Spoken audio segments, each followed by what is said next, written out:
इससे पहले ना किसी ने सुनी, ना किसी ने देखी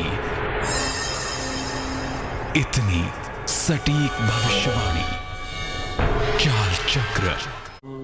नमस्कार, बहुत स्वागत है आपका। आप देख रहे हैं चाल चक्र और मैं हूं आपके साथ शैलेंद्र पांडे। अगर हम हिंदू परंपरा की बात करें, हिंदू पंचांग की बात करें, तो हमारे यहाँ हर चीज का एक निश्चित समय है।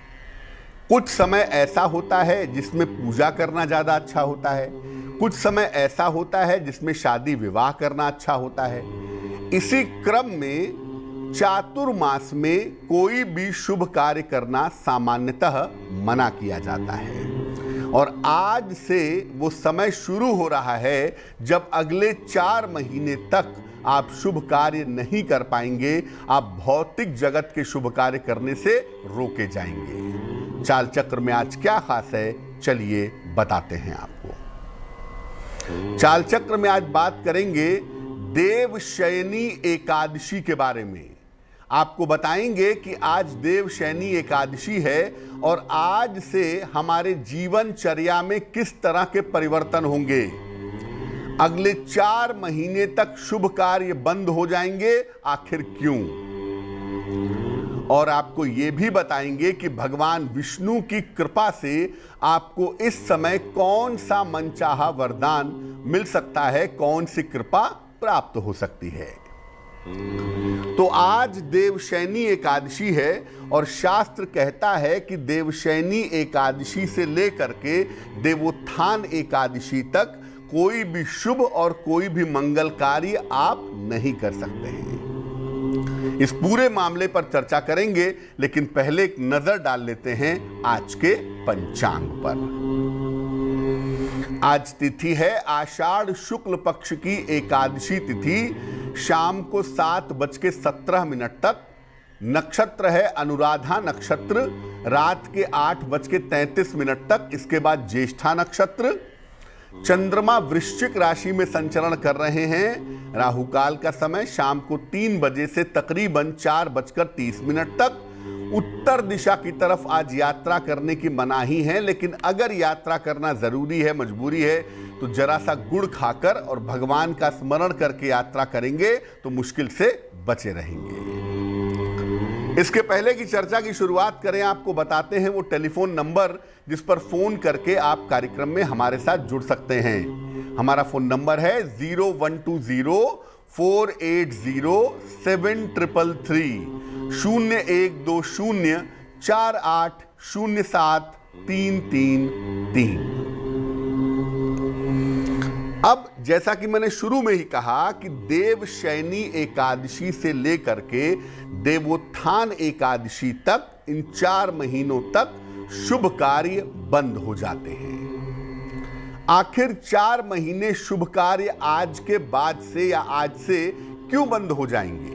देखिए, आषाढ़ शुक्ल पक्ष की एकादशी को देवशयनी एकादशी मनाई जाती है और ऐसा मानते हैं कि देवशयनी एकादशी से अगले 4 महीने तक श्री हरि विष्णु योग निद्रा में चले जाते हैं। सामान्य निद्रा में और योग निद्रा में फर्क होता है। जब आप सामान्य नींद में होते हैं तो आपका अपने मन पर, अपने बुद्धि पर, अपनी सोच पर नियंत्रण नहीं होता।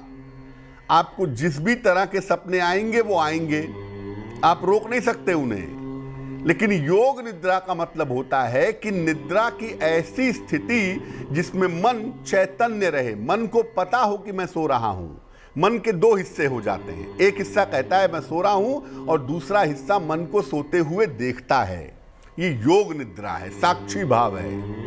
अब भगवान विष्णु योग निद्रा में चले जाते हैं, इसलिए अगले 4 महीने तक शुभ कार्य वर्जित हो जाते हैं। क्योंकि याद रखिए, भगवान विष्णु को सृष्टि का पालनहार माना जाता है और जब भगवान विष्णु सृष्टि के पालन से कुछ समय के लिए किनारे रहेंगे तो उस समय में सृष्टि में कोई भी शुभ और मंगल कार्य नहीं होगा।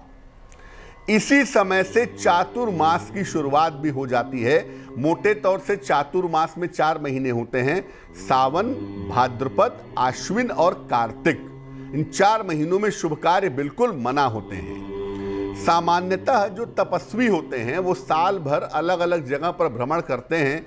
एक जगह पर लंबे समय तक रुक करके रहना तपस्वी धर्म के विरुद्ध है, इसलिए सामान्यतः जो तपस्वी होते हैं वो पूरे साल भर भ्रमण करते रहते हैं। लेकिन इन चातुर्मास में तपस्वियों का भ्रमण भी बंद हो जाता है।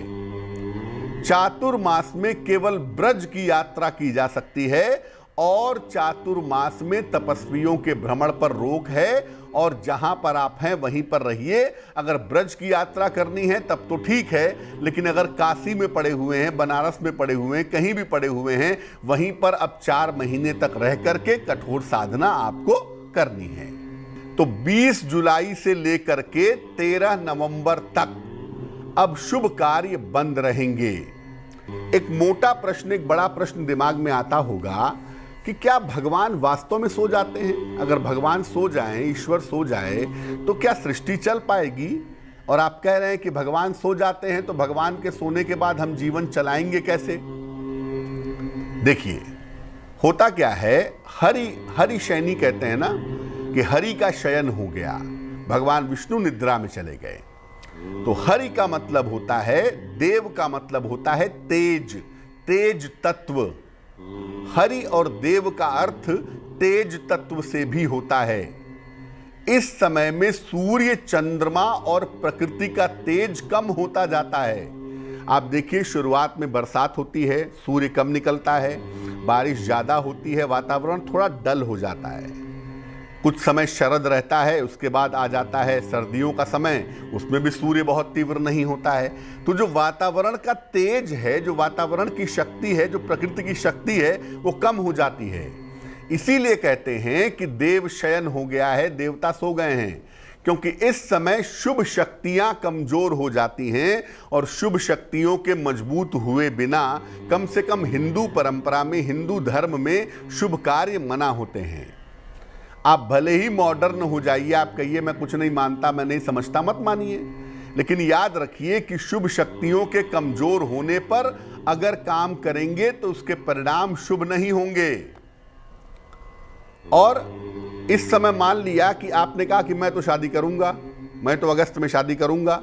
अगर आप ऐसा सोच रहे हैं बिना ये देखे समझे कि ग्रहों की स्थिति क्या है, और बहुत मजबूरी अगर नहीं है और चातुर्मास में शादी कर रहे हैं सिर्फ ये बताने के लिए कि मैं मॉडर्न हूं, तो इसके परिणाम आपके लिए ठीक नहीं होंगे, क्योंकि इस समय किए गए कार्यों के परिणाम शुभ नहीं होते।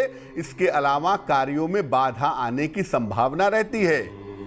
इसीलिए इस समय से अगले 4 महीने तक शुभ कार्य करने की मनाही होती है।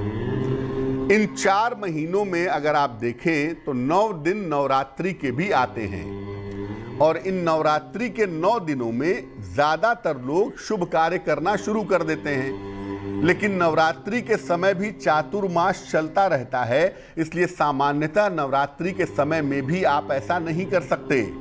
फिर भी नवरात्रि में एक दिन ऐसा होता है जिसको कहते हैं दशहरे का दिन। तो दशहरे के दिन पर शुभ और मंगल कार्य बहुत ग्रहों को देखकर, समझकर, बहुत सही मुहूर्त निकालकर किया जा सकता है, ऐसा कहीं कहीं पर उल्लेख है, लेकिन केवल दशहरे के दिन, पूरी नवरात्रि में नहीं। इसलिए आपको ये देखना होगा, मान लिया इन 4 महीनों में कोई शुभ कार्य नहीं कर सकते और दशहरे के दिन शादी करना चाहते हैं या मकान बनवाने की शुरुआत करना चाहते हैं, तो एक बार ग्रहों को भी देख लीजिएगा, उसके बाद इस तरह का कोई निर्णय लेना आपके लिए ठीक होगा। तो आज देवशयनी एकादशी है, और जैसा हम कहते हैं कि एकादशी का अपना बड़ा महत्व होता है, और एकादशी पर रात की पूजा हमेशा ज़्यादा महत्वपूर्ण होती है। तो आज देवशयनी एकादशी पर कैसे करेंगे भगवान विष्णु की पूजा, कैसे पाएंगे उनकी कृपा? रात को विशेष विधि विधान से भगवान विष्णु की पूजा करें। उन्हें पीली वस्तुएं, विशेष करके पीला वस्त्र समर्पित करें। इसके बाद उनके मंत्रों का जप करें, जैसे ओम नमो नारायणाय, ओम विष्णवे नमः, ओम नमो भगवते वासुदेवाय। भगवान विष्णु के जिस भी मंत्र का जप करना चाहें करें, या विष्णु सहस्त्र नाम का पाठ कर लें। और इसके बाद भगवान विष्णु की आरती उतारें। आरती के बाद भगवान विष्णु से एक विशेष मंत्र पढ़ करके प्रार्थना करें। मंत्र देखिए स्क्रीन पर। मंत्र है सुप्ते त्वयि जगन्नाथ जगत सुप्तम भवेदिदम। सुप्ते त्वयि जगन्नाथ जगत सुप्तम भवेदिदम। विबुद्धे त्वयि बुद्धम च जगत सर्वम चराचरम।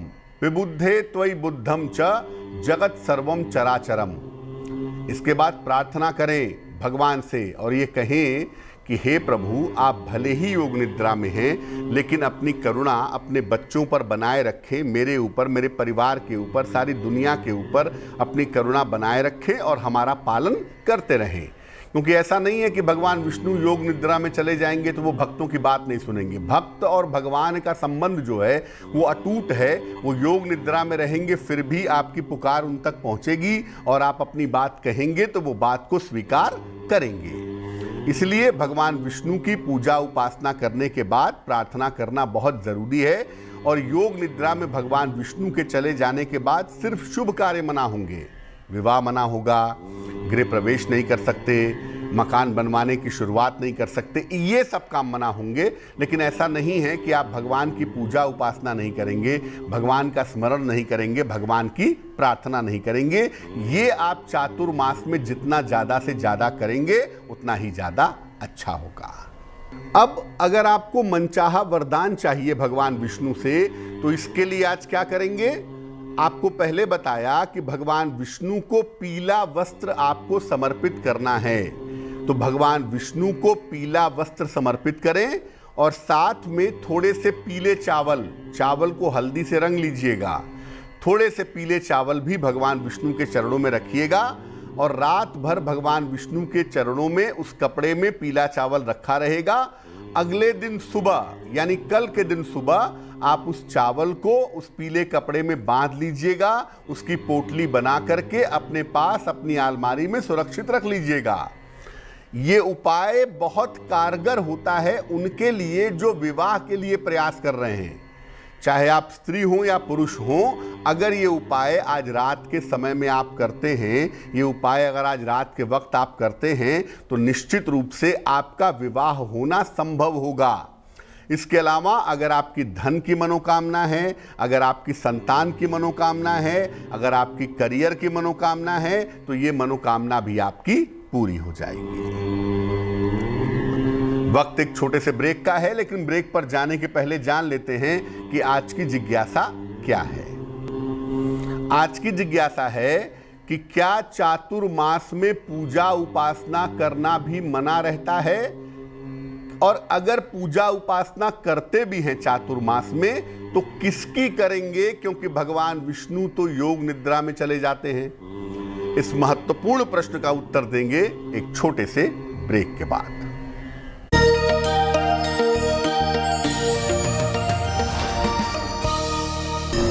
इससे पहले ना किसी ने सुनी, ना किसी ने देखी इतनी सटीक भविष्यवाणी। चाल चक्र। स्वागत है आपका ब्रेक के बाद। ब्रेक पर जाने के पहले हम आपको बता रहे थे कि अब अगले 4 महीने तक शुभ कार्य नहीं हो सकेंगे। इस बीच एक दर्शक हमारे साथ जुड़ गई हैं, सोनिया जी हैं दिल्ली से, उनसे बात करते हैं। सोनिया जी बताइए।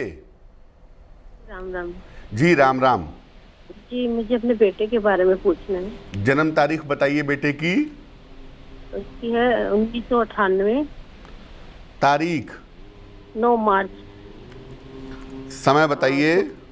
समय इसका सुबह 11:10 का। यूपी का जन्म। यूपी में कहाँ जन्म हुआ है? डिस्ट्रिक्ट इटावा पड़ता है। औरैया डिस्ट्रिक्ट। जी जी, पूछिए क्या प्रश्न है। जी, उसकी क्या कभी वो दिल्ली में अपना सिक्योरिटी का मकान बना पाएगा? और उसकी शादी और कैरियर को लेके पूछना। आपके बेटे की कुंडली बनती है हमारे पास वृषभ लग्न की और आपके बेटे की राशि बनती है कर्क राशि। देखिए, ये बात तो निश्चित है कि आपके बेटे के पास खुद का बनाया हुआ मकान जरूर होगा, लेकिन अभी उसका परफेक्ट समय नहीं है। अभी कम से कम इसमें 4 से 5 साल का वक्त है। विवाह इनका उम्र के 27वें 28वें साल में होगा और ये विवाह इनकी अपनी इच्छा से होगा किसी जानी पहचानी लड़की के साथ। आपके बेटे की कुंडली में स्वास्थ्य की स्थिति अच्छी नहीं दिख रही है, खासतौर से पेट को लेकर के और हड्डियों को लेकर के कुंडली में दिक्कतें दिखाई दे रही हैं। इसे बेहतर करने के उपाय करने चाहिए। आप अपने बेटे को एक ओपल बनवा के पहना दें, लगभग 10 से 12 रत्ती का ओपल चांदी की अंगूठी में, दाहिने हाथ की तर्जनी उंगली में, शुक्रवार की शाम को ओपल पहनाने से लाभ होगा। दूसरा, आप अपने बेटे को बोलें कि वो रोज सुबह 108 बार ओम आदित्याय नमः, ओम आदित्याय नमः इस मंत्र का जप करे तो उनके लिए बहुत सुंदर रहेगा। वक्त एक और छोटे से ब्रेक का हो गया है और ब्रेक के बाद वापस आएंगे तो बात आपके राशियों की करेंगे, आपके कुछ और प्रश्नों के उत्तर देंगे, साथ ही साथ समाधान करेंगे आपकी जिज्ञासा का।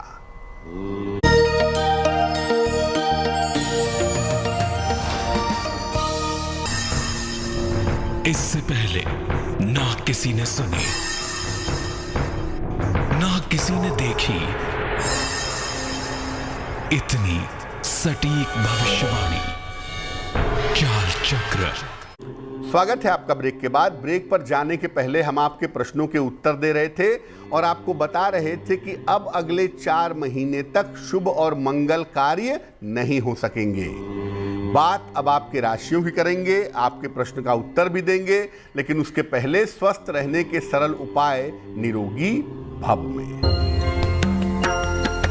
अगर आपको हाई ब्लड प्रेशर रहता हो, उच्च रक्तचाप रहता हो, तो भोजन में साधारण नमक के बजाय सेंधा नमक का इस्तेमाल करें, यानी सी सॉल्ट के बजाय रॉक साल्ट का इस्तेमाल करें तो आपके लिए बहुत अच्छा रहेगा। चलिए अब राशियों के सिलसिले की शुरुआत करते हैं। सबसे पहले मेष राशि। मेष राशि, किसी भी तरह के वाद विवाद से आज के दिन बचने का प्रयास करें। अपने स्वास्थ्य का आज आप बहुत ध्यान रखेंगे। अगर आज हनुमान जी की उपासना करें तो आपके लिए बहुत शुभ होगा।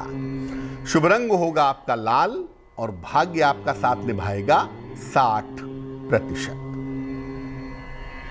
वृषभ राशि, शिक्षा के मामले में, प्रतियोगिता के मामले में इस समय सफलता मिलेगी आपको। कारोबार में लाभ होता हुआ भी आपके लिए दिख रहा है और थोड़ा ध्यान रखिएगा, इस समय मौसम बदल रहा है, कोई इन्फेक्शन ना हो, सर्दी जुकाम ना हो, इससे बचाव करिएगा। शुभ रंग होगा सिल्वर यानी चांदी जैसा रंग और भाग्य साथ निभाएगा 70%। मिथुन राशि, स्वास्थ्य का बहुत ध्यान रखें, सेहत के मामले में लापरवाही ना करें। काम का बोझ थोड़ा कम करें क्योंकि काम का प्रेशर आपने बहुत पाला हुआ है। शिक्षा प्रतियोगिता के मामले में इस समय आपको सफलता मिल सकती है। शुभ रंग जिसका इस्तेमाल करेंगे वो होगा भूरा और भाग्य आपका साथ निभाएगा 65%। कर्क राशि, नौकरी के मामलों में सुधार होता दिख रहा है। साथ ही साथ आपकी तमाम मानसिक चिंताएं भी कम होती हुई दिखाई दे रही हैं। आर्थिक लाभ, पैसे की स्थिति आपकी लगातार बेहतर हो रही है और वो आगे बनी भी रहेगी। शुभ रंग आपका पीला और भाग्य साथ निभाएगा 75%। सिंह राशि, स्वास्थ्य का आज ध्यान रखिएगा, आज आपकी सेहत बिगड़ सकती है। इसके अलावा बेवजह का तनाव भी आपको परेशान कर सकता है। बेवजह का तनाव ना पाले, हनुमान चालीसा का पाठ करें। शुभ रंग होगा आपका सफेद और भाग्य आपका साथ निभाएगा 60%। कन्या राशि, स्वास्थ्य की स्थिति में सुधार होगा, सेहत थोड़ी ठीक होती जाएगी आपकी। कारोबार में फायदा होता हुआ दिख रहा है। छोटी यात्रा इस समय हो सकती है, उसके लिए तैयार रहिए। शुभ रंग आपका होगा बैंगनी और भाग्य साथ निभाएगा 70%। तुला राशि, धन की तमाम समस्याएं आज दूर होती हुई दिखाई दे रही हैं। प्रेम संबंध आपके पहले की तुलना में ज्यादा मधुर होते वाले दिख रहे हैं। और इसके अलावा थोड़ा सा ध्यान सेहत का रखिएगा, बाकी चीजें ठीक हैं लेकिन स्वास्थ्य पर ध्यान बनाए रखें। शुभ रंग होगा आपका नीला और भाग्य साथ निभाएगा 80%। वृश्चिक राशि, सेहत आपकी ठीक बनी रहेगी। साथ ही साथ करियर की तमाम समस्याएं आपकी हल होंगी। मान सम्मान आज आपका बढ़ता हुआ दिख रहा है। शुभ रंग होगा नारंगी और भाग्य साथ निभाएगा 90%। धनु राशि, सेहत में थोड़ी दिक्कतें हो सकती हैं, थोड़ी समस्याएं हो सकती हैं, ध्यान रखें। बेवजह के वाद विवाद की नौबत आ सकती है। ऑफिस में शांति रखिएगा। हनुमान जी की उपासना करें, कम से कम आज एक बार हनुमान चालीसा पढ़ लीजिएगा। शुभ रंग होगा आपका सफेद और भाग्य साथ निभाएगा 60%। मकर राशि, पारिवारिक संबंधों में सुधार होता दिख रहा है। समस्याएं आपकी तमाम धीरे धीरे हल होती जा रही हैं। अगर आप किसी भी तरह के विवाद में पड़ सकते हैं तो उससे बचने का प्रयास करिएगा। आज शांति बनाए रखिएगा। शुभ रंग धानी और भाग्य आपका साथ निभाएगा 70%। कुंभ राशि, करियर में सुधार होता दिख रहा है। धन संबंधी समस्याएं आपकी दूर होंगी, ऐसी संभावना आपके लिए बनी हुई है। सेहत आपकी कुल मिला के अच्छी रहेगी। शुभ रंग क्रीम और भाग्य होगा आपका 80%। मीन राशि, किसी अतिथि का आगमन होगा। साथ ही साथ आज के दिन अचानक धन की प्राप्ति होती हुई भी दिख रही है। दूर स्थान की यात्रा के योग भी आपके लिए बने हुए हैं। शुभ रंग आसमानी और भाग्य आपका साथ निभाएगा 75%। इस बीच एक दर्शक जुड़ गई हैं हमारे साथ, सरोज जी हैं दिल्ली से, उनसे बात करते हैं। सरोज जी बताइए। नमस्कार पंडित जी। जी नमस्कार। मैं अपने बेटे के बारे में पूछना चाहती हूँ। जन्म तारीख बताइए बेटे की। 20 अक्टूबर 1989। समय बताइए। 12:37 दिल्ली में। दोपहर में जन्म हुआ है? हाँ जी। जन्म स्थान है दिल्ली? हाँ जी। क्या प्रश्न है, पूछिए। मैं उसकी शादी के बारे में पूछना चाहती हूँ। आप ये जानना चाहती हैं कि आपके बेटे का विवाह कब तक हो पाएगा? कब तक हो पाएगा? आपके बेटे की जो कुंडली बनती है ये धनु लग्न की कुंडली है। राशि बनती है मिथुन। महादशा बेटे की शनि की चल रही है इस समय, और अंतरदशा बेटे की आपके मंगल की चल रही है। ज्योतिष के हिसाब से आपके बेटे के विवाह का समय इस समय चल रहा है, और इस साल के अंत में या अगले साल की शुरुआत में इनकी शादी हो जाएगी। नवंबर दिसंबर में या अगले साल के फरवरी मार्च के समय में इनका विवाह होने की संभावना बनती है। दिल्ली या दिल्ली के आसपास की लड़की के साथ इनका विवाह होगा, ये पॉसिबिलिटी, ये संभावना कुंडली में दिख रही है।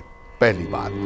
दूसरी बात यह है कि जब भी इनका विवाह करेंगी कुंडली मिला करके सोच समझ के शादी करिएगा, क्योंकि इसमें वैवाहिक जीवन में थोड़ी दिक्कतें आती हुई दिख रही हैं। अब इनका विवाह ठीक हो सके, वैवाहिक जीवन इनका अच्छा रहे, उसके लिए आप अपने बेटे को एक मोती बनवा करके पहना दें। लगभग 10 से 12 रत्ती की मोती चांदी की अंगूठी में, दाहिने हाथ की सबसे छोटी उंगली में, सोमवार की रात को मोती पहनाने से लाभ होगा।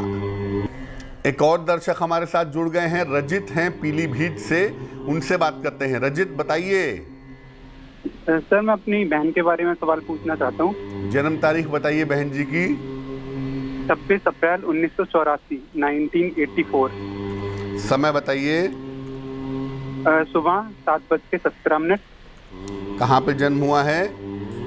जन्म स्थान पीलीभीत। क्या जानना चाहते हैं, पूछिए। इनका स्वास्थ्य भी ठीक नहीं रहता और इनके विवाह की अभी तक जितनी भी बात चलती है कुछ ना कुछ मतलब अड़चन आ जाती है, विवाह नहीं हो पा रहा है, और स्वास्थ्य भी ठीक नहीं रहता, दिमागी समस्या भी रहती है। आपके बहन जी की कुंडली जो है वो वृषभ लग्न की है और आपके बहन जी की राशि बनती है कुंभ राशि। मोटे तौर से इस कुंडली में विवाह के योग नहीं हैं और ज़्यादातर मामलों में इस कुंडली में शादी की संभावना नहीं दिखती है, तो मैं आपको विवाह के लिए कोई प्रयास करने की सलाह नहीं दूंगा। जिसके योग नहीं हैं उसके लिए प्रयास ना करें, पहली बात। दूसरी बात यह है कि इस कुंडली में मानसिक रूप से मेंटल डिप्रेशन जैसी संभावना और पेट की समस्या जैसी संभावना दिखती है। एक तो डाइजेशन गड़बड़ दिख रहा है, दूसरे इस कुंडली में मेंटल डिप्रेशन भी दिखाई दे रहा है। तो आप ऐसा करें, अपनी बहन जी के स्वास्थ्य के लिए और आगे बेहतर भविष्य के लिए इनको एक पन्ना बनवा करके पहना दें। लगभग 6 से 8 रत्ती का पन्ना चांदी की अंगूठी में, दाहिने हाथ की सबसे छोटी उंगली में। बुधवार की शाम को पन्ना पहनाने से लाभ होगा। दूसरा, आप अपनी बहन जी को बोलिए कि वो रोज सुबह 108 बार और शाम को 108 बार नमः शिवाय का अगर जप करें तो उनके लिए काफी अच्छा रहेगा। राजकुमार जी इस बीच हमारे साथ जुड़ गए हैं सीतापुर से, उनसे बात करते हैं। राजकुमार जी बताइए। ये हमारी एक पोती है निकिता, जन्म तारीख बताइए उनकी। उसका जन्म है 3/6/97। समय बताइए। समय है 8:50 शाम को। कहाँ पे जन्म हुआ है? सीतापुर। क्या जानना चाहते हैं? इसका भविष्य कैसा है, इसका विवाह किधर कहाँ पर किस होगा और सफल रहेगा या नहीं? आपकी जो पौत्री है, जो आपकी पोती है, इसकी कुंडली बनती है धनु लग्न की और इनकी राशि बनती है मेष राशि। देखिए, भविष्य इस मामले में उज्जवल है कि पैसे रुपए को लेकर के और करियर को लेकर के सामान्यतः इस कुंडली में समस्या नहीं होगी। लेकिन इस कुंडली में चूंकि चंद्रमा पंचम भाव में बैठा हुआ है और जो बुध नामक ग्रह है उसकी स्थिति कुंडली में अच्छी नहीं दिखाई दे रही है, तो मुझे लगता है कि एक तो ये विवाह अपनी इच्छा से करेंगी और इनके वैवाहिक जीवन में समस्या रह सकती है। इसलिए शादी जब भी की जाए सोच समझ के कुंडली मिला करके की जाए तो ज़्यादा बेहतर होगा, क्योंकि वैवाहिक जीवन में थोड़ी दिक्कतें आती हुई दिख रही हैं। करियर का मामला, पैसे का मामला कुंडली में निसंदेह ठीक है। इनको 2 उपाय करने की आवश्यकता है। एक तो रोज सुबह भगवान सूर्य को जल चढ़ाएं और दूसरा यह है कि इनको एक पीला पुखराज वजन में 5 से 6 रत्ती सोने या पीतल की अंगूठी में, दाहिने हाथ की तर्जनी उंगली में बृहस्पतिवार सवेरे अगर धारण करवाएं तो इनके लिए बहुत अच्छा रहेगा।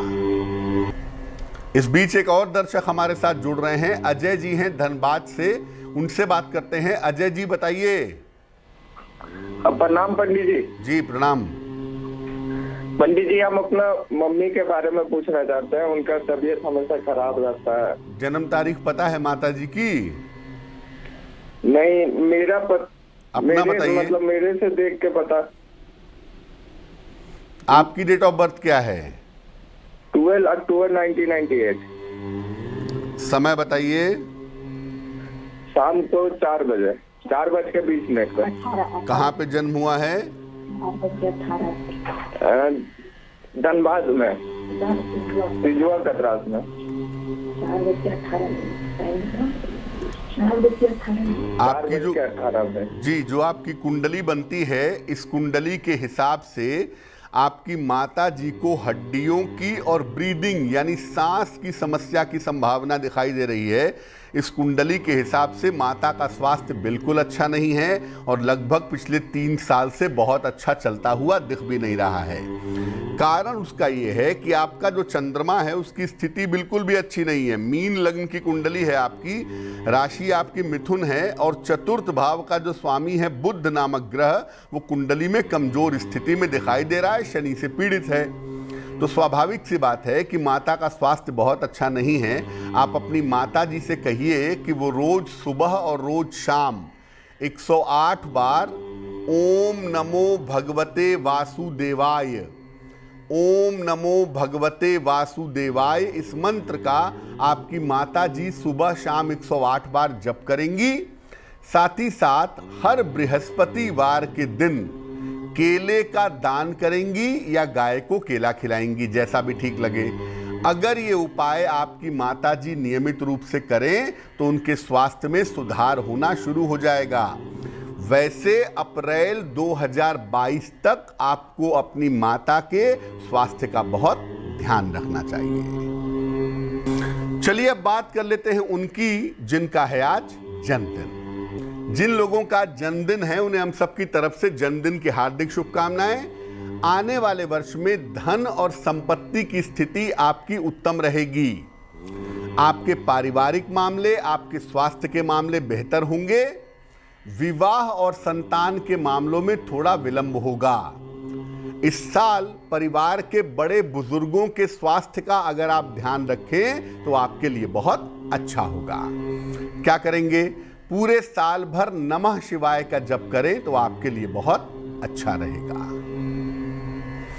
चलिए अब जान लेते हैं आज की जिज्ञासा और इसका समाधान। आज की जिज्ञासा है कि क्या चातुर्मास में पूजा उपासना करना भी मना रहता है? देखिए, चातुर्मास में केवल भौतिक काम करना मना है, यानी आप शादी नहीं करेंगे, गृह प्रवेश नहीं करेंगे, नए मकान की शुरुआत नहीं करेंगे। लेकिन चातुर्मास में चारों महीनों में अलग अलग देवी देवताओं की उपासना होती है और चातुर्मास में पूजा उपासना और अनुष्ठान करना विशेष लाभकारी होता है। सावन में भगवान शिव की पूजा होती है, भाद्रपद में भगवान कृष्ण की पूजा होती है, आश्विन में पितरों की और देवी की पूजा होती है और कार्तिक में पुनः अंत समय तक भगवान विष्णु की और तुलसी की पूजा करना शुभकारी होता है। चलिए अब जान लेते हैं आज की महत्वपूर्ण बात क्या है। जो काम पहले से निर्धारित हैं या जो काम पहले से चले आ रहे हैं, चातुर्मास में आप वो काम आगे बढ़ा सकते हैं। किसी बच्चे का जन्म मान लिया मार्च के महीने में हुआ और चातुर्मास के दौरान ही 6 महीने पूरे हो रहे हैं, उसका अन्नप्राशन होना है। तो चूंकि ये पहले से डिसाइडेड है, पहले से निर्धारित है, तो वो काम किया जा सकता है। आपने मकान बनवाने की शुरुआत चातुर्मास के पहले कर दी है तो मकान बनते रहना चाहिए, उसमें कोई दिक्कत नहीं है। इस बात का ध्यान थोड़ा बनाए रखिएगा। चलिए अब जान लेते हैं क्या है आज का शुभ पहर। आज का शुभ पहर है शाम को 7:30 से रात के 9 बजे तक। इस समय में हनुमान जी के मंत्र का जप करें। मंत्र होगा ओम हं हनुमते नमः। 108 बार जप करें। जो समस्याएं आपकी चली आ रही हैं उनका निवारण होगा, लेकिन करेंगे शुभ पहर में ही और वो समय होगा शाम को 7:30 से रात के 9 बजे के बीच में। तो आज के लिए चाल चक्र में बस इतना ही। स्वस्थ रहिए, प्रसन्न रहिए, अपना बहुत ध्यान रखिए। मुझे दीजिए इजाजत। देश और दुनिया की तमाम खबरों के लिए देखते रहिए तेज। नमस्कार।